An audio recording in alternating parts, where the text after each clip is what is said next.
Welcome back, Kingdom Warriors, to Christian Authors with Marilyn Jeanne Designs, where we bring bold faith and big purpose together, one powerful story at a time. I'm your host, Gina Stockdahl, and this show is where we shine a light on Christians using their God-given gifts to write, speak, and serve with intention. So here's the deal. We don't do lukewarm here. We lift up the name of Jesus, call out lies of the enemy, and celebrate authors who are on fire for the kingdom. And today's guest, you're going to want to lean all the way in. Today, I am honored to welcome Terra Utter, a powerhouse coach, seasoned leader, and the author of Grace Over Doubt. With over 2 decades of experience and a faith journey rooted in fire and grit, she's here to talk about faith, fear, imposter syndrome, and what it really means to walk in your calling. So let's go ahead and dive on in. Thank you so much for being here with us today, Terra. It's my pleasure. I'm glad to be here. For those of our listeners who aren't familiar with your work, can you tell them a little about yourself and the journey that led you to where you are today? Yes. So, been married for 37 years this June. And so my husband and I, we were teenage parents. Okay. So that gives a little background. We did meet in high school.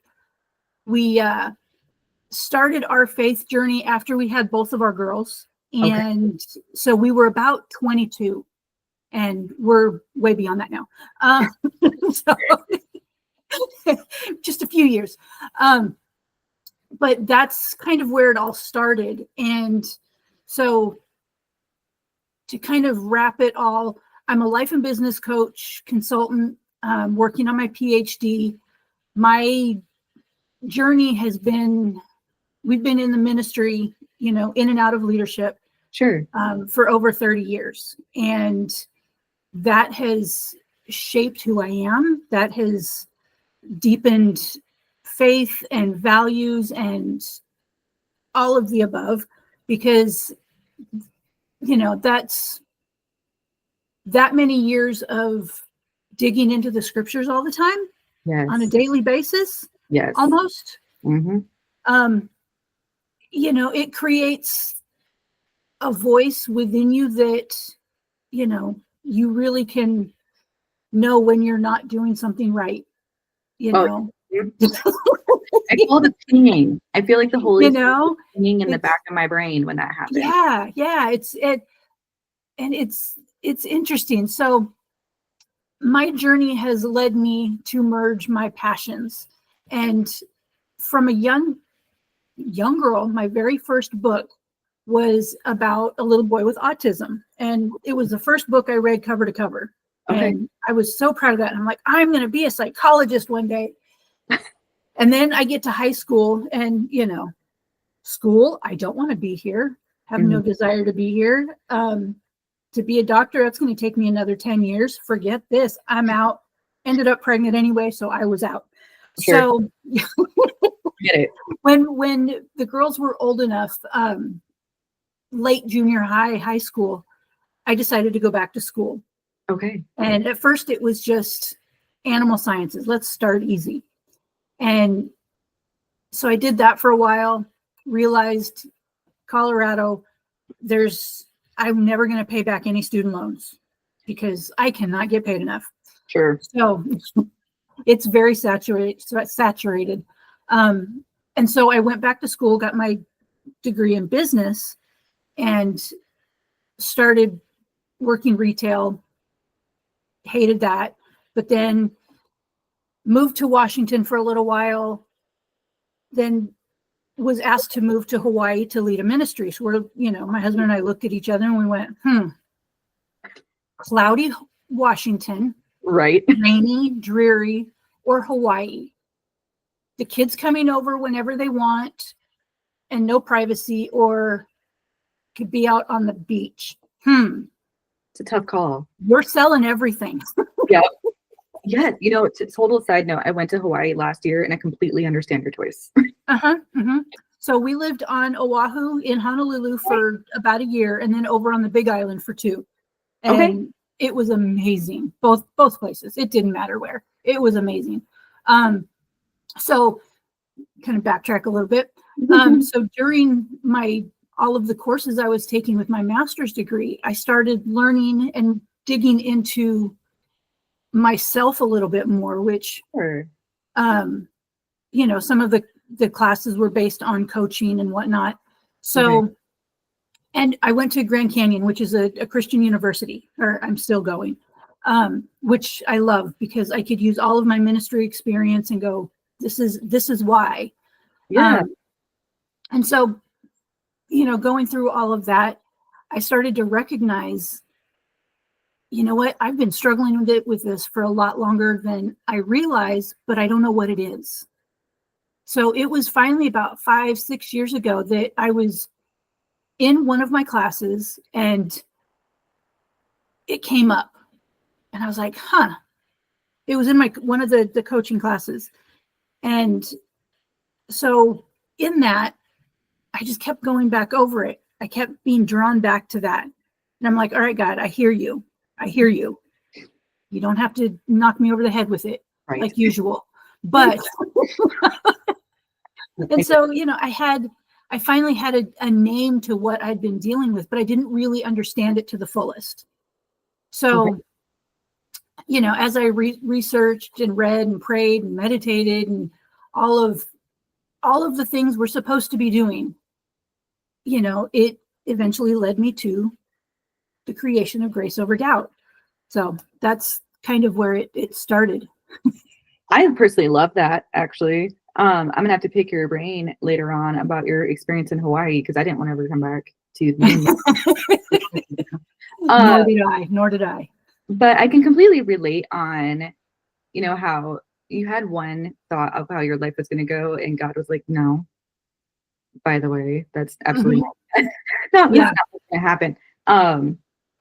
So you kind of discussed on like how your journey got to there. However, whenever you and I were talking before this, you had mentioned that this book was kind of born out of 50 years of personal experience. Can you share maybe like a pivotal moment that kind of helped shape the message of your book? Moment. Yes, I can. So I can actually. So during, like I said, it was about 5 or 6 years ago.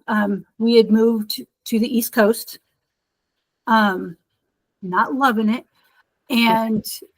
But amen. I've got amazing friends here now, and God is really taking care of us out here.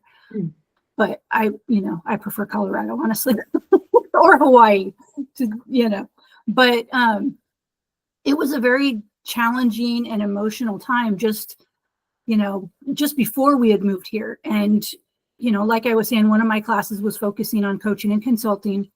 And when imposter syndrome came up, it was, I kept going back to it and praying for clarity. And it was easily, I kept putting it on the back burner. And so probably a few months later, I was talking to a friend of mine who actually is a psychologist. And I shared this class with her and, some of the stuff I got out of it. And, this imposter syndrome kept coming up. And she's like, you realize that's what you've been describing to me is imposter syndrome. I'm like, are you really? It kind of struck me, but God's been knocking me over the head with it, but I haven't been listening. She goes, no, you need to listen. You need to listen. Yeah. So it everything changed at that point. I was like, okay, I know what it is to do research. So I started doing my research, and there's a lot, but not a lot, if that makes sense at all. Yes. There's some very clinical papers that I dove into and loved, got a ton out of them. And then there's some books that, it's just a mindset shift and they are wrong.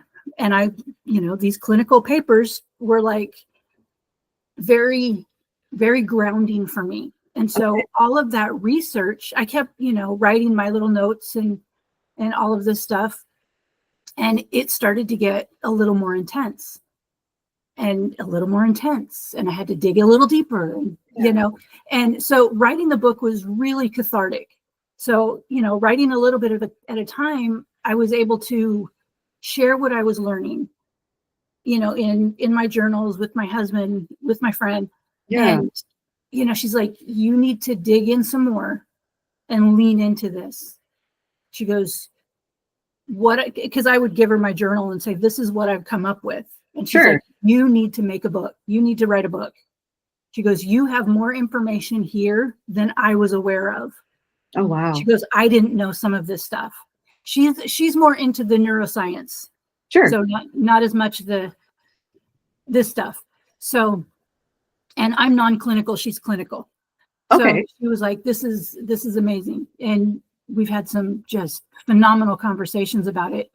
And, so I was writing it, and like I said, super cathartic, and a lot of tears, a lot of, oh my gosh, a lot of telling my husband, you know what? I'm just going to go to bed. I'm done. Been there. I can't. I'm on mental overload. I'm done. Yes. And he was amazing during this time, because it couldn't have been easy for him. I know it wasn't, because I was an emotional mess. Sure. And trying to run a business and be all you can be for at-risk youth, and try and give everything I could. And it was just exhausting. Mm-hmm. I was just toast. So yeah, I mean, it was like, as I was writing the book, I kept going. So I wrote an accompanying workbook, and then I kept going and wrote this intensive 4-week course. And I just, I'm like, oh my gosh. And it's one of those things that no one should struggle with this for as long as I did. And after doing all the research, I had realized that this started from trauma as in my early childhood. Okay. And it can go back that far, because we start projecting and doing other things to compensate. Sure. And then, when you really dig down into the meat of what it is, it's very humbling. And it was very, a lot of tears, a lot of people saying, you know what, you just need to pray harder. Your insecurities are just not that bad. You need to pray harder. You need to have more faith. Yeah. And let me tell you, I spent more time on my knees begging God to tell me what is going on, and nothing was coming to fruition. And I attribute it to, he was waiting till this moment, till I had the mental capacity to write this book and to deal with all of my trauma. I love that. And one thing that really stuck out to me that you had said was the mind shift thing. Mm-hmm. So my degree is in graphic and web design. And if I have to hear one more time about a mind shift to overcome imposter syndrome, I might miss it. Right. Yeah, it's not at all. No. And people don't realize that there are levels and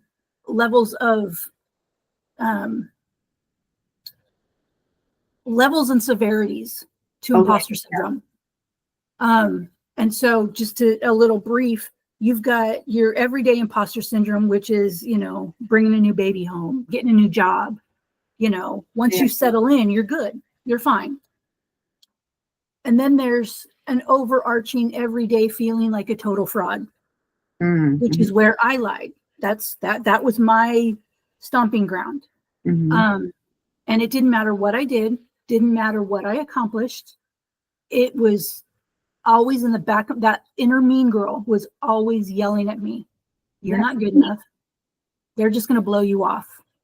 And so, I do have triggers. Don't get me wrong. There's things that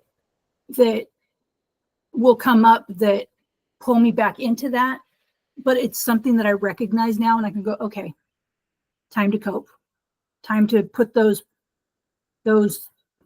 practices into use. Okay. And then you've got the debilitating imposter syndrome, where you just can't do anything. And that is a clinical issue that a clinician would need to deal with. Sure. But the vast majority hover in that middle layer where I was. And once you dig into where the roots are, you finally feel like you can climb out of this just deep pit of ugliness and just Satan in there all the time, just every day, right? being himself. You know. So yeah, it's definitely, it's a hard one, and especially in our Christian walk. You know, we're told that, you know, the old is gone, the new has come. That was one of those scriptures that I struggled with so much. I'm like, if I'm new, why do I still feel this way? Why is this still bugging me and hounding me and just won't get off my back? It's because I wasn't ready, apparently. And I think that's an important thing, because that's something I was going to ask you is, you know, you had made a comment earlier that you were praying and praying and praying. You can't just pray it away. Yeah. Right? Which I can say from my own experiences is true, because the graphic and web design world is competitive. Oh yeah. Hard. And here in Kansas City, like you can throw a rock and hit a designer. Like we're everywhere.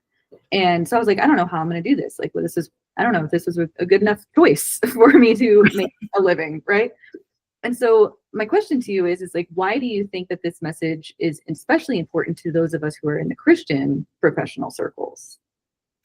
I think it's really important because there's often this expectation that prayer alone can resolve our emotional or psychological struggles. Mm-hmm. And, you know, there's this kind of a cloud over psychology in Christianity for some reason. Yes. And I don't understand it, mainly because in Christianity, it's all about personal development, your walk with God, you know, getting better, stronger, more confident, all of these great things. And it's the same with psychology. Now, right. I focus on positive psychology, which is a little bit different. It's not as clinical by any means, but it still focuses on your confidence, your hope, your resilience, your optimism, your all of these great things. And, you know, so it doesn't matter, especially as Christians, when we're told, you know, your sins have been washed away, you're a new creation. Okay. And now what? Right. You know, and it's really hard to overcome those imposterisms, you know, with all of that, the spiritual warfare. I mean, it requires practical tools, some self-awareness, understanding and really addressing those underlying beliefs that we have about ourselves, not so much our Christianity, but ourselves. I mean, don't get me wrong, prayer is beyond essential. Right. But it takes actions to really heal and grow. It takes more than just prayer alone. Yes. My grandmother used to always tell us that, like, you can pray to God for help, but he's not going to move you for you. And I love that you said that, because that just popped back in my brain. She used to say that. So from all of your experiences and research and education, you've created a holistic method of coaching that helps meets people where they're at. Can you possibly walk us through what that might look like in action a little bit? So in action, my holistic approach means I address the whole person. I don't just, you know, we're going to talk about your business today, or we're going to talk about, you know, how you're doing with your walk with God today. We're not just going to do one thing. Okay. It's about mind, body, spirit. And I'm a very strong believer in, you know, it all has to be working in unison to truly be as productive and kingdom focused and, you know, happy and all of that. It all has to work together. So I start by assessing where my clients are at in their journey. And then we tailor together. We tailor a program that fits their unique needs. I love that. Yeah. So because I don't have a cookie cutter program. I don't believe in them. I think they have their uses, they have their purposes. Sure. But each person is unique. Each situation is unique, and you can't use a cookie cutter program to try and, you know, here you go, that'll fix it all. It doesn't work that way. No. You know, so you really have to have that in my mind, that holistic approach where, sometimes it might involve a little extra prayer with them. Sometimes we might just talk and reflect on what's going on. Sometimes it'll be some goal setting. Sometimes it'll be looking at psychological tools that'll help them, break free from self-doubt and, really step into their calling or their journey with confidence. I love that. It depends on the person. It is a lot of talking. It's a lot of self-reflection, a lot of trying to help them find their happy place, whether it be in life or professionally or spiritually or all of the above. So I've had clients that I've worked with for a couple months that were like, woohoo. And then I've got some that are going on 2 years now and still going. And they're like, you can't leave. I can't let you go. And I love that. I love it because they've become some of my dearest friends. So it really does depend on the person themselves.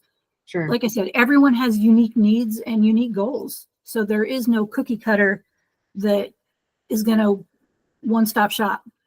I absolutely love that approach. I really do. Especially like since, like I told you before we started recording, like I'm a homeschool mom. Yeah. My 2 children who live in the same house, I have to address them differently. Yeah. Unique person. So I can relate to why you feel that way, and I enjoy that. But your mission includes helping purpose-driven Christians align, calling with courageous action. What are some practical steps on, how to do that for our listeners? That's a great question. So a practical step would honestly start by identifying their core values and aligning those with their actions. Okay. What do you believe and what are we going to do? How are we going to move forward? And this is done, again, reflection, prayer, journaling. Sometimes it means talking to other friends going, what do you see in me that, this is what I feel. What do you see? Sure. Seeing if that aligns, but it's honestly, it's talking to someone you can trust. And there's, from there, once we identify those core values and align them with what their goals are and what they want to do, we set clear steps and actionable goals, and we develop a mindset. Sure. We don't just change it. We develop that mindset that's going to help them follow through and be more courageous if that's what they need, or, overcome that fear and doubt when it rears its ugly head. So, that's how we do it. It's a team effort. I never make them go it alone. I don't tell anybody what to do. Okay. Everything is, it's, you come to me and say, I'm having a problem getting my graphic design business off the ground. Sure. All right. Well, let's see. What have you done so far? Have you tried XYZ? Have you tried? Just to give you ideas if you haven't tried that stuff. Because I don't know graphic design. I know Canva, but I don't know graphic design. Small secret. I have a design degree and I love Canva. I love Canva. Oh my gosh. Love it. But okay, that doesn't make me feel so bad then. No. But that's not my world. So I need to know what you've done so far. Okay. Yeah. And where your struggle, your pain points are. Because I can't help you move past them unless I know what they are. I can't identify them for you. Yeah. I've got, one of my clients, the one I've been working with for a couple years now, she has a laundry business where she picks up people's laundry from their home in their pretty little purple bags and washes it, folds it really pretty, puts it in a plastic bag and puts a nice, really pretty bow on it, puts it back in the big purple bag, and then we drop it off on their porch. I actually worked for her for a while just to understand her business. Oh, really? Yeah. I mean, because I'm like, okay, I don't understand how you are making so much money with this. Huh. I'm like, okay, this, and so now that I've been in her world for, I spent about a month or so really digging in, and we're like going, okay, so you need to zone things out, and you need to do this, and here's some ideas for you. I want you to pray about them and see what resonates. Yeah. Because you want to grow, you want to be at X dollars, so let's work through this. What is that going to look like? And so we wrote this big old long list of things that she could be doing. Sure. And I'm like, okay, I'm leaving that with you for a week. Mm-hmm. I just want you to pray about it, and we'll come back to it. There is no pressure with, if nothing fits, then nothing fits. We'll brainstorm again. Okay. Yeah. It's when God is priority, he's going to lay things out for you. And her business model is amazing. And I'm the one that talked her into going into business for herself. I love it. And so I've been there every step of the way. Yeah. And I know for a fact that every step of the way has been a challenge for her to step out on faith. Oh, and she's praying about everything, which is the only way to do it. And I think I've come across several people that come to me for advice. I'm like, okay, before we go any farther, have you prayed about this as a business? And they're like, well, no. I'm like, how am I going to help you if you haven't even asked God to help you? Right. Who am I? Mm-hmm. I can give you all the advice in the world, but if God doesn't want it to succeed, then it's not gonna. I don't know what to tell you. Yeah. And so, I always bring it back to that. What have you prayed about? I love that. So, doing marriage counseling for years, it was, well, have you guys prayed yet? Well, how are we supposed to help you if you haven't even prayed about it? You go back and pray about it, then call us back and we'll talk. I know. I love, one of the things that I always get asked by one of the girls on my team is, have you, prayed about it as much as you complained about it? And I'm like, no, probably not, honestly, to be completely honest. Yeah. I mean, and it's so easy to get caught up in, oh, I got to get this done. I got to get this done. I got to get this done. Yeah. As opposed to, okay, God, let me give you 5 or whatever, you know what I mean? Yes. It's just that. And I even, there's a lot of times where I have to take my own advice, well, why is this not working out? Well, crud. I didn't exactly pray about it before I started. I just dove in. I don't know about you, because I've been an entrepreneur for about 4 years now. And there's times I'll wake up at 2 a.m. and that it'll hit me. I'm like, oh my gosh. I just thought that was a beautiful idea and ran with it. And then there's a reason I'm smacking myself into a wall, is because I ran with it without asking the CEO of my business. Right. Exactly. There's a book. I can't remember her name. But she wrote a couple different books. One is Jesus CEO. Ooh, love it. I think it's Beth something, I think. But yeah, and the other one, I can't remember, but it's along those lines. It's called Jesus CEO. All right. It's a little book. It's an easy read, but it's an amazing book. And it's probably 20, 25 years old. I don't know. It's an older book. But she breaks it down. And I love that, because I was always having the hardest time reconciling business with my faith. And so I'm like, well, if I make too much money, is God going to punish me? Which is an odd thing to think, but my goal, honestly, with my business is to retire my husband from a job he hates. Right. That's my goal. I understand that feeling. I do. Side note, I looked that up while you were talking, and why is it not that? Jesus CEO by Lori Beth Jones. I knew Beth was in there. Got it. Okay. I will put the link to that in the description for this episode so the listeners can look at it if they want to. Yeah. It's a great book. I'm gonna have to buy that. And I struggle with that too. Now my husband now has a job that he really enjoys, but before Oh, well, that's good. but that he started it in August of last year. And so for 5 years prior to that, though, it was rough go. And so I understand the feeling of like, I want to, it's like he does everything for us. Like I want to do something for him.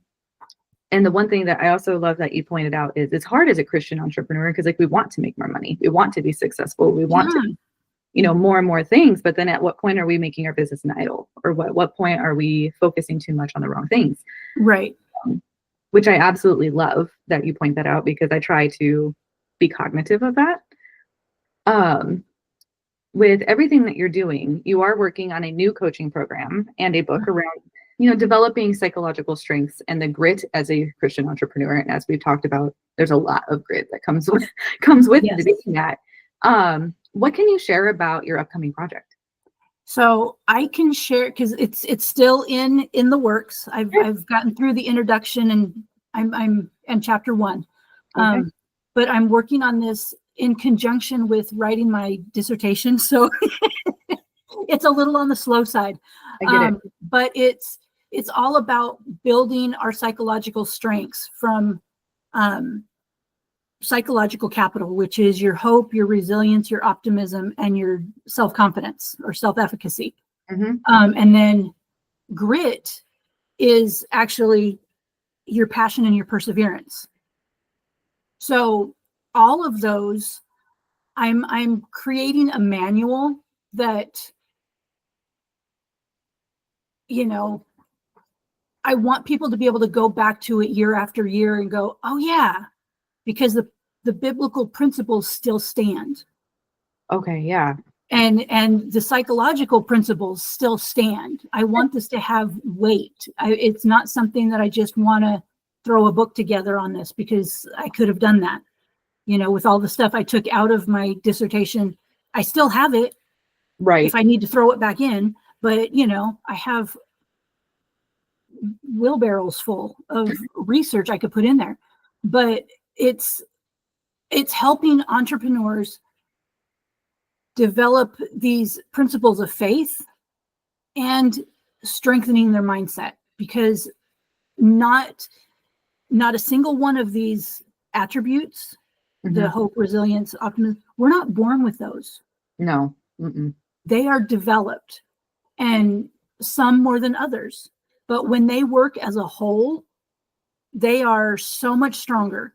And so I hope one of the things I do with my clients, which I forgot to mention, especially if they're entrepreneurial, we'll go through and do a short questionnaire just to kind of see where their psychological strengths lie.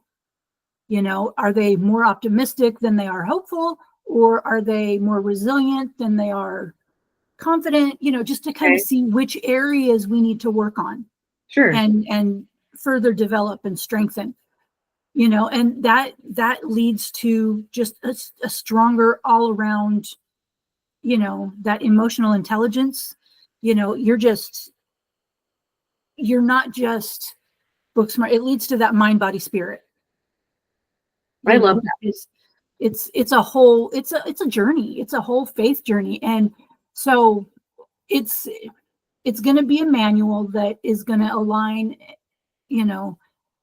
all of that with entrepreneurship and how to develop it, and what steps and when to step back and when to lean in. And it's the goal is it's going to be all of it.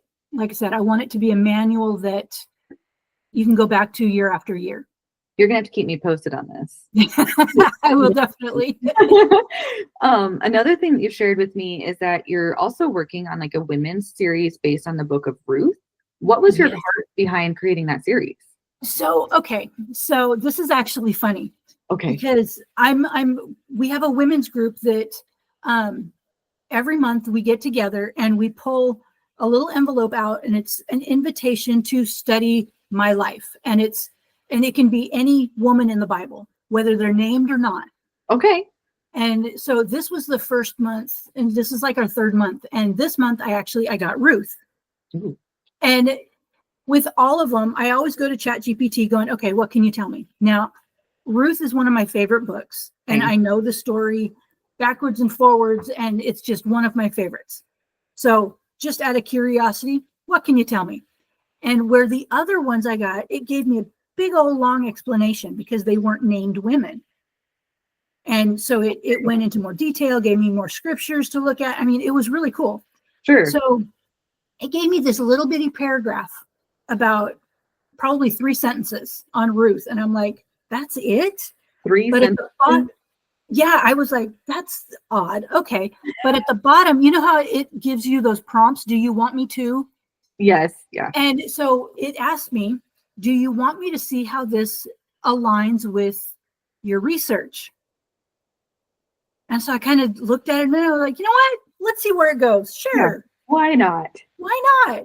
And it brought me to tears because it literally went through every aspect of psychological capital and grit and how it applied and where in Ruth it applied. And I mean, it was just, I went, oh, okay, God, I hear you. I absolutely, I hear you. And, you know, I called my husband. I'm like, ChatGPT made me cry. And so, because, you know, to think that the research I'm doing on the entrepreneurial side is so balanced spiritually with what I'm trying to accomplish and the way I'm trying to bring it to people, it just, I couldn't believe it. And so our next meeting with the women is this week. And I'm like, guys, I'm not going to teach a lesson, but there's a lot here, you know, because we're just supposed to share what we got out of it, not teach a lesson. Right. But it was just, I mean, and I was like, oh, wow. And I just, you know, so I've gone back and I've researched a couple of different things because whatever ChatGPT gives me, I always go back and do my research and make sure it's true. You know, I got to validate. There's so much. Yeah. You know, but I was like, that is an amazing tool. So I am working on a women's, it'll probably be 4 to 6 lessons. Sure. And it's just, it's all about embracing Ruth's story for one, but her resilience, her loyalty, her strategies and goals. And I just want women to embrace these qualities and walk out on their own faith journey and just be confident and strong. And, you know, I'm like Ruth. Right. You're going to have to keep me posted on that too, because we did our entire like Lenten series last year, not this year, last year was all about Ruth. And that's my absolute favorite book of the Bible too. And it was, I learned new things, even just that. So I'll be very interested in seeing what you put together for sure. Yeah, there was so much, and how it just aligned so well with my research. I was like, my heart. When the Holy Spirit light bulb goes off like that. It does. It was very much that light bulb. And that's why I'm here. Got it. So clearly with our conversation, you've really shown how like strengthening your mind and building your, you know, building your grit, dampening your faith can kind of go hand in hand. But I guess my question would be like, in your experience, how does all of that kind of fit together for those of our listeners who are either currently building their business or wanting to build a business and kind of step out in faith? Another great question. So strengthening our mind through psychological tools and building grit through perseverance and deepening our faith, they all work together because they create this foundation of resilience. Because not everybody is resilient, you know? It's something that we need to develop. So when we strengthen our minds to build that mental toughness, we're better prepared, better equipped to truly trust God through the challenges. And we will get challenges and continue moving forward with that confidence and clarity. I love that you said the foundation, because I think that was like my biggest issue. I was like, you know, I'm home with my babies. I got my degree now. I can, you know, work from home with what I have. Let's roll with it. And then self-doubt, imposter syndrome, all of that keeps you know, crept in pretty quickly, actually. It For does. those of the listeners who are not familiar, when you're in like the graphic and web design space, entrepreneurial, being an entrepreneur in general, really, but this is what taught me this is being in the graphic design space. You have to have some pretty thick skin because you will not make everyone happy. People are going to always have something to say about what you make. Humility is a thing that you have to be able to have, right? That's actually how I landed my first graphic design job, was because they said I was the most humble out of the applicants. But like, the self-doubt is what really tripped me up a lot especially my first year. And so my question would be, what would you say to the person that is listening right now who knows exactly what she's called to be doing, but feels paralyzed by the self-doubt? Been there. I've been there. I would encourage her to remember that the self-doubt, it's a common struggle. She's not alone, and it doesn't define her. Her worth isn't tied to her perfection or her performance. It's rooted in God's love, and his grace. He shows us an immense amount of grace. So the key to what I would tell her is take one small step, one small courageous step at a time, and trust that God is with her every step of the way. Because that doubt, it doesn't matter where you are in life, what level you're at, CEO, corporate, whatever, it's going to creep in, and you have to recognize it, own it, and throw it out, because it's not worth your time. It's not, but it's hard to learn that, right? It is hard to learn that. And it's taken me years to learn that. I have to remind myself that every day, and I'm 4 years in. Yeah. So it's hard to learn. It's even harder to recognize sometimes, because as women, we want to dwell in our feels. Fair. We just want to wallow in that emotion. But it's not healthy. It's not. It's not glorifying God in any way, and it's not relying on him in any way. It's doing the opposite. In fact, telling him, your grace isn't good enough, and that's not okay. No, because it's more than enough. Absolutely. So I'm really glad that you worded it that way, because my next question for you would have been, how does your work glorify God and expand the kingdom in a practical, everyday way? But we're kind of already seeing that a little bit by teaching everyone about the self-doubt. But I'm curious, from your point of view, how does your work go into the, kingdom impact? Well, I think part of it is I don't put my expectations, or I don't expect people to have the same level of faith that I do.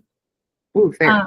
Everyone is different in their journey, and some people aren't believers at all. So, I have to, if they don't respect my faith, then I'm sorry, that's who I am. But at the same time, kill them with kindness. And so I try and, even though I may not give them scripture, my actions say otherwise. Exactly. So, I meet people where they're at for a reason. I can't help someone if they're trying to come up to my expectations. That's fair. It's not gonna benefit them at all. So it's easier for me to be on their level and, just be me.